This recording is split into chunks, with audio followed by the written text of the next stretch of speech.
Z večerno pesmijo in dvema sakralnima božičnima se je začel nastop mešanega pevskega zbora Muzika Viva iz Kranja. Zbor bo prihodnje leto praznoval 80-letnico delovanja in predstavlja živo dediščino zborovskega petja v kranjski občini. S svojim zborovskim programom, ki vključuje slovenske umetne, ljudske in ponarodele skladbe, kot tudi dela iz svetovne zakladnice umetne in ljudske pesmi in njihove moderne priredbe, predstavlja vpogled v zborovsko dediščino 4 do 8 glasnega petja v mešanih zborih. Zborovsko petje je v Sloveniji najbolj množična ljubiteljska kulturno-umetniška dejavnost, v kateri se danes združuje in ustvarja okrog 80.000 aktivnih pevcev. Imamo od 2500 do 3000 zborov, ki jih vodi okrog 1300 zborovodij. Natančno število zborov v Sloveniji ni znano, a po podatkih Javnega sklada za kulturne dejavnosti približno 1800 zborov deluje v okviru kulturnih društev, v okrog 700 župnijah delujejo cerkveni zbori, na osnovnih in srednjih šolah imajo številne otroške in mladinske pevske zbore, prav tako zbori delujejo v nekaterih vrtcih. Najmlajši zborovski pevci pri nas so tako že 3- in 4-letni otroci, medtem ko so med najstarejšimi 90-letniki. Letno se pri nas zvrsti okrog 200 območnih zborovskih revij, 12 regijskih revij ter državno tekmovanje v zborovskem petju Naša pesem.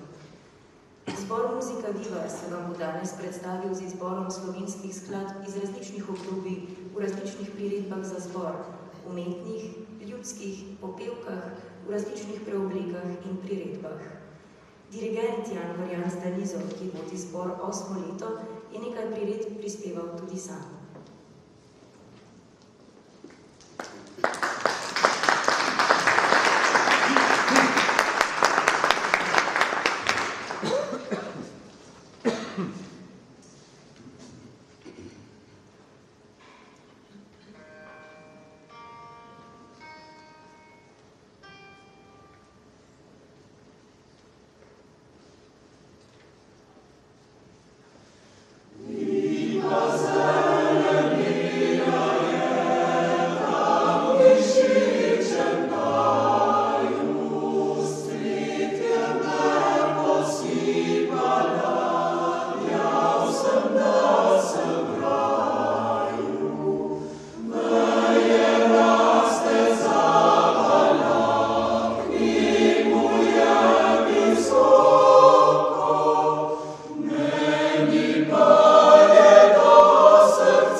Sicer pa so pesmi, ki smo jih pravkar slišali, pogosto pogovorno označene za slovenske narodne. Naroden kot nanašajoč se na narod pa ima tudi sinonim ljudski. Ljudske pesmi so nastale spontano, se spreminjajo in hkrati ohranjajo sestavine iz preteklosti. Vsaka ljudska pesem ima melodijo. Navadno se ohranjajo in prenašajo samo s petjem po spominu kot ustno izročilo. Ljudske pesmi imajo vedno določeno vlogo za razvedrilo, za posebne priložnosti ali kot sestavni del različnih šeg. Ponekod so bile ljudske pesmi še po drugi svetovni vojni sestavni del vsakdanjega in prazničnega življenja na podeželju. Lipa zelenila je, pa je slovenska ponarodela pesem, ki jo je napisal Miroslav Vilhar, za priredbo in glasbo pa je poskrbel Davorin Jelko. Nastala je v sredini 19. stoletja in poje se jo še zmeraj, tudi v najtežjih trenutkih, saj ima skladba tudi transcendentno sporočilo in je ena izmed najpogosteje zapetih pogrebnih pesmi. Lipa zelenila je himna Akademskega pevskega zbora Tone Tomšič Ljubljana, saj jo je APZ pod vodstvom Franceta Marolda zapel na zadnjem koncertu pred kulturnim molkom 12. decembra 1941. Koncert pa je bil sicer na skrivaj tudi posnet. Ponarodela pesem ni ljudska pesem, saj ima znanega avtorja, vseeno pa je uspelo najti način izražanja, značilnega za ljudski izraz, morda tudi priložnost, ob kateri se jo poje in se je ljudem tako vtisnila v srce in spomin. Iz želje po ohranjanju dediščine, pa tudi po njenem preoblikovanju, nastajajo priredbe slovenskih ljudskih pesmi za zborovsko ali solistično izvedbo. Gre za dediščino v dinamičnem pomenu besede. Nazadnje v narodno zakladnico in dediščino vstopajo tudi popevke.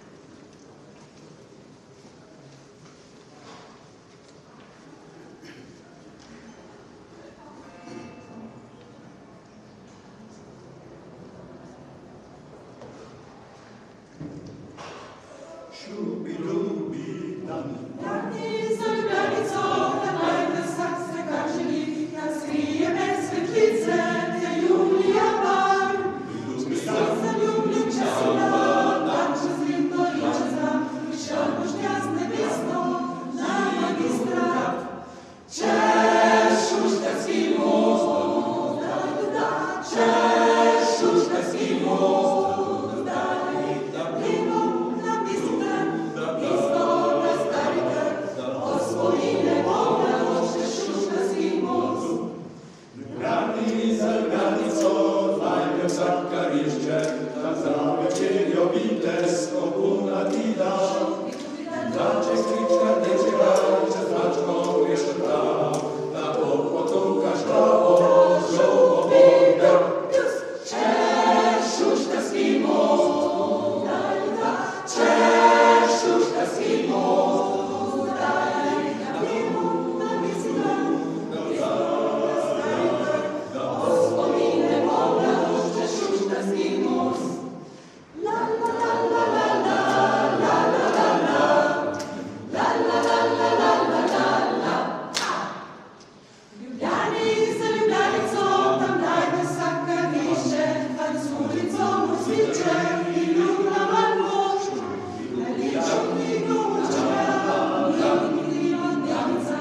Glasba na vodi je umetniški vodja mešanega pevskega zbora Muzika Viva Jan Gorjanc Danizo zbral zborovske pesmi, ki jih tematsko združujeta voda in njen tok. Na videz enoznačna vsebinska tematika zaobjema pester nabor različnih kompozicijskih pristopov po tretiranju tega osnovnega elementa. Primarni značilnosti vode, kroženje in valovanje, se povezujeta z arhetipskim motivom kroženja, ki izvira iz časa renesančnih madrigalov in simbolizira lepoto in popolnost. Motiv vode je pogost tudi v ljudski pesmi, tematika vode pa je izziv za moderne skladatelje, ki so pesmi ponovno priredili za zbor. Lahko odraža resnobo in težo, lahko pa je obdelava lahkotna, zabavna in nagajiva. Preden se člani mešanega pevskega zbora odpojejo zadnji del koncerta, tale dediščinski koncert zaokrožimo še s Slomškovo mislijo o petju. Ptico boš spoznal po petju, pa človeka tudi. Ako lepo poje, ima tudi lepo srce. In kar se o človeku posamezno, se lahko reče o vsem ljudstvu. Iz obilnosti srca se glasijo usta in kjer ni čednih pesmi, tam tudi prebivati ni veselo.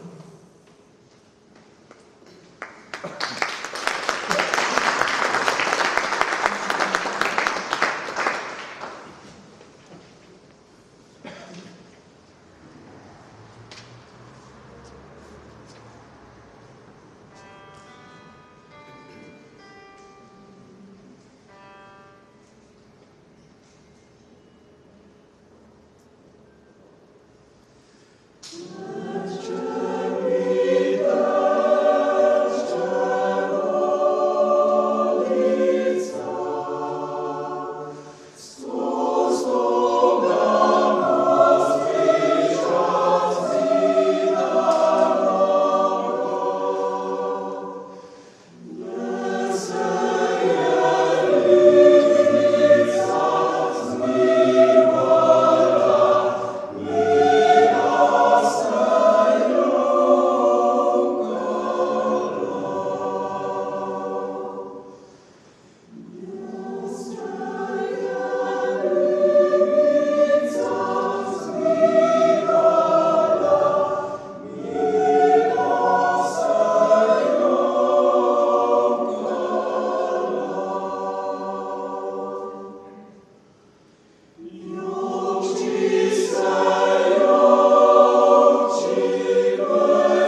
Tra